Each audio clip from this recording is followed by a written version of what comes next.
The discerning of the Spirit is the divine ability to see the presence and activate of a spirit that motivates a human being, whether good or bad. Discerning of the Spirit, you discern is about the Spirit, is about the Spirit to understand what type of Spirit is operating. For the first time you can know your friend, what type of Spirit is operating in your friend. For the first time when I meet you, I can know that this is a type of spirit that is operating you because of the discerning of the Spirit.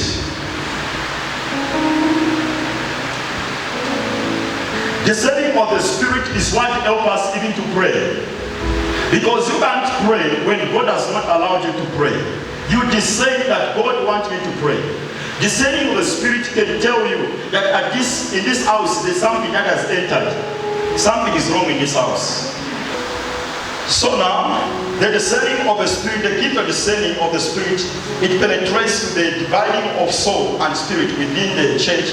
So when you look in Hebrews chapter 4, verse 12, Hebrews chapter 4, verse 12, discerning of the Spirit, sometimes it behaves like the word of God. Hebrews chapter 4, verse 12. Let's sing together. For the word of God is living and powerful and sharper than any two-edged sword, piercing even the division of the soul and spirit, and of joints and marrow, and is a discerner of the thoughts and intents of the heart. So most of the gift of discernment deal with the thoughts and your heart. Jesus, he will tell the Pharisees and he will tell them, why your thoughts? Why do you think evil in your thoughts? Are you with me? So that is a feeling that deal with thoughts, a feeling that do with the heart. Jesus, he would tell them to say, why your heart is so evil. So it doesn't discern with the appearance. No, someone can be looking nice, but inside things are wrong. But now the discerning of the Spirit will differentiate which type of spirit that is dealing in this person. Do you know that there is no gift of deliverance in the Bible? From liberation, from Genesis to Revelation, the Bible has said about the gifts of healing, the Bible has said about the gift of prophecy, but the Bible has not said about the gift of deliverance. The gift of deliverance is under the discerning of the spirits. So when you have the discerning of the Spirit, it means you are able to cast out demons. Are you with somebody? You are able to cast out devils because of the discerning of the Spirit. Because of the discerning of the Spirit, you can know even how many demons is in the person. You hear sometimes before a person manifests, when the person manifests, or I will say, no, you are a spiritual husband, and they say, who are you? And the demon say, I am the spiritual husband. Now, we see an example in the Bible about the apostles, how they used to move in the gift of discerning. Acts chapter 8, verse 18 to 20.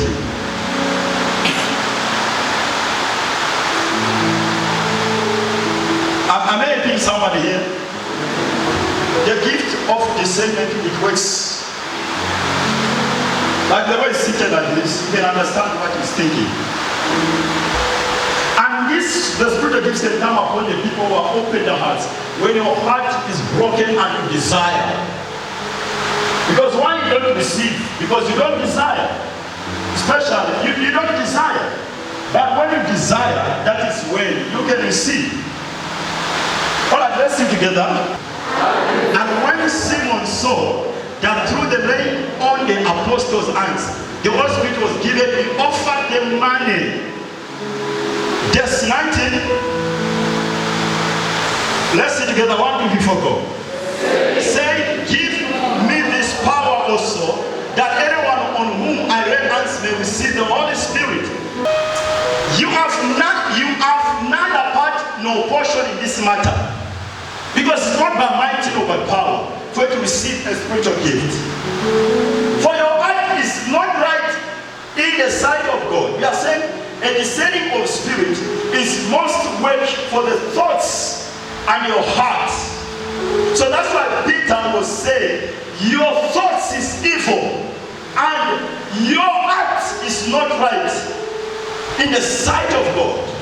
So discerning of the spirit, you can discern even your season you are in. So it took the discerning of the spirit for Peter to discern against the sorcerer.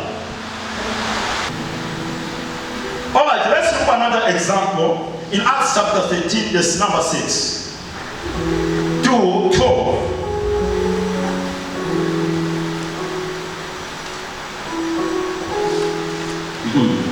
Am I helping someone here? Am I helping someone here? Let's do together. 1, 2, 3, 4, go.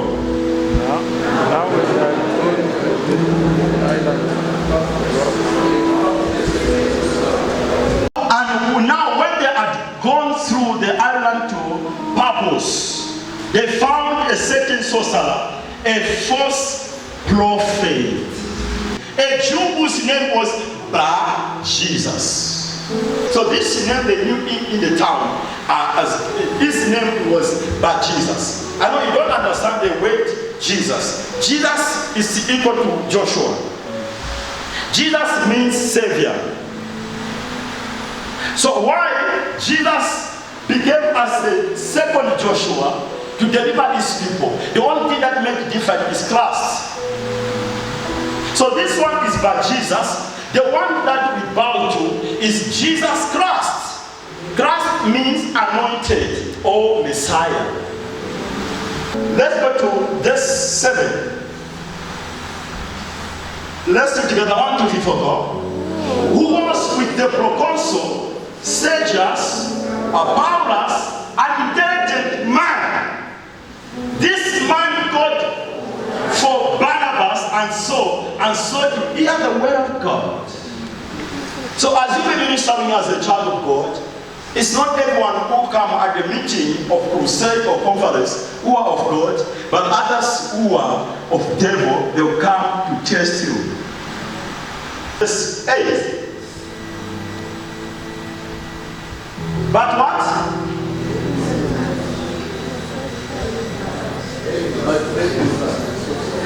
But Hermas, the sorcerer, for so his name is translated, we understood them, seeking to turn the proconsul away from faith.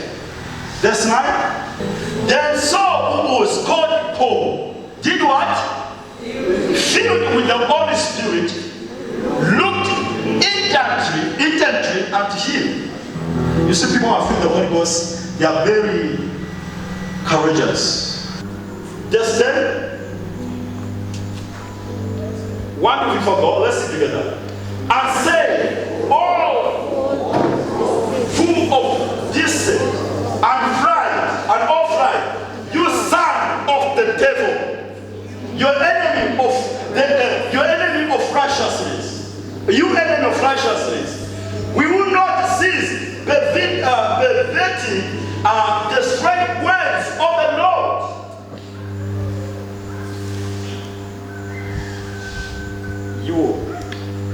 It ought direct you enemy, you child of the devil. Is it not enough? You know, when demon needs people who are this discerning spirit. Even those who are Satanism, for the first time when they come in the ministry like this, they will discern, and the other time they are not going to come out, to come. They will discern even before reaching at the gate. They will know what is happening here. They are not going to see it. As long as there is someone with the discerning spirit. They feel uncomfortable with you. You want to meet them in this way, they go this way. You want to meet them in this way, they go this way. If you begin to run away from me, even when I'm preaching, praying for people, just know there's something that is pushing you away from God. There's 11. And now indeed the hand of the Lord is upon you, and you shall be blind, not see the sun. You know, the hand of the Lord is upon you. There are two ways. It's how the hand of the Lord is upon you to bless you or to curse you. Are you with me? And now, indeed, the hand of the Lord is upon you, and you shall be blind, not see the sun for a time. And immediately, a dark mist fell on him, and he went around seeking someone to raise him by the hand. So that's the power. We need immediately responding power. You know,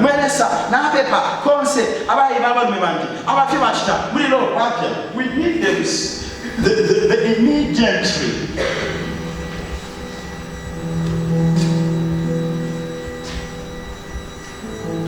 If deliverance is deliverance, your gift has to be excellent. It will take I don't know how many hours. If you come with one just casting out one demon. Now put up here, now down the fire. The demon said,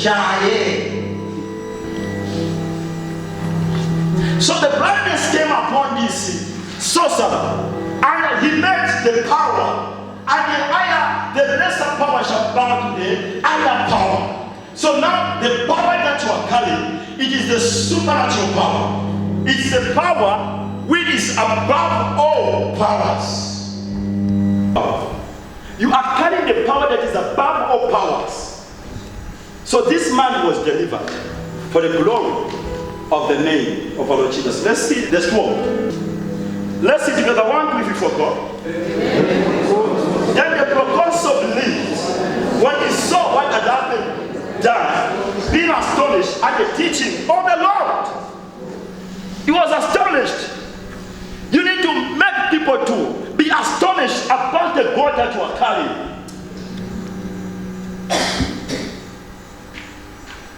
No one become astonished of your Christian life. Not even your family. No one. They don't even know that you are a Christian existing in that family. Because you follow them. When they say let's go good drink, you follow them. When they say let's go to witch doctor, you follow them. When they say let's go for crab, you follow them. Acts chapter 5, verse 1 to 11. Let's sing together. 1, 2, 3, 4, go. Like the second man, named Ananias, with Sapphira, his wife, sought a position. Verse 2.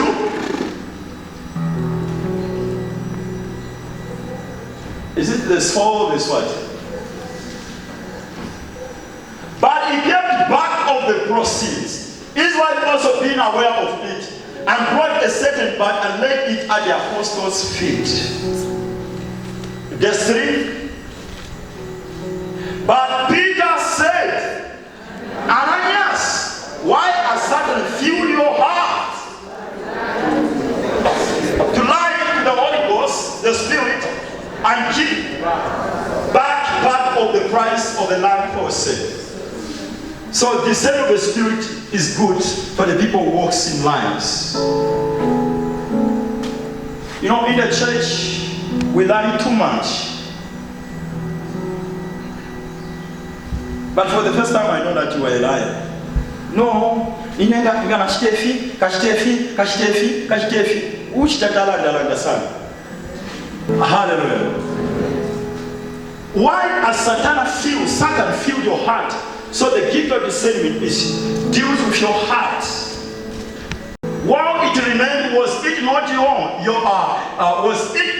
your horn And after it was sown, was it not your own control? Why have you conceived this thing in your heart? You have not right to man, but to God.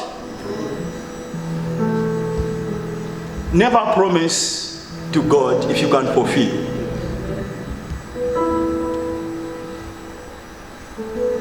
Never promise if you can't fulfill. I know sometimes you make a covenant with God.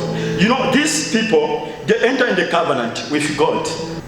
Look back to this Ananias and Zacchaeus. And you have conceived this thing in your heart. You have not right to make but to God. Let's go to this 5. Then Ananias, hearing these words, fell down and breathed his last. So great fear came upon all those who did these things. Never, if you are a husband or a wife, never enjoy the lie in the house.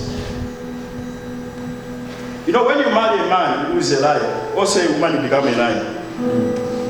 Because the two cannot work together unless they agree. Acts chapter 16, verse 16 to 18.